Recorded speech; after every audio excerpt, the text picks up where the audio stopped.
চীনের সঙ্গে দ্বিপক্ষীয় সম্পর্ক জোরদার করতে এবং সহযোগিতা বাড়াতে ইচ্ছুক ইরান।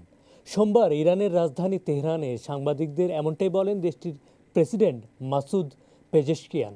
জুলাইয়ের শেষের দিকে দায়িত্ব নেওয়ার পর সংবাদ সম্মেলনে এ মন্তব্য করেন পেজেশকিয়ান। 2023 সালে ইরান সদস্য রাষ্ট্র হিসেবে সাংহাই সহযোগিতা সংস্থায় যোগ দিয়েছিল। চলতি বছরের 1 জানুয়ারি থেকে ব্রিক্সের পূর্ণ সদস্য পদ অর্জন করে দেশটি। চীন ইরান সম্পর্কের সম্ভাবনাকে কিভাবে দেখছেন এমন প্রশ্নে পেজেশকিয়ান চীনের সফল মধ্যস্থতার বেশ প্রশংসা করেন, যা ইরান ও সৌদি আরবের মধ্যে পুনর্মিলন ঘটিয়েছিল। প্রেসিডেন্ট মাসুদ বলেন, ইরান সবসময় চীনের সঙ্গে সুসম্পর্ক রেখেছে। ইরান সৌদি বিরোধ সমাধানে চীনা মধ্যস্থতা আঞ্চলিক সম্প্রীতির একটি বড় পদক্ষেপ বলেও জানান তিনি। ইরান চীনের সঙ্গে একটি ব্যাপক কৌশলগত অংশীদার, দ্বিপক্ষীয় সম্পর্ক জোরদার এবং প্রাসঙ্গিক চুক্তি বাস্তবায়ন করবে দেশটি।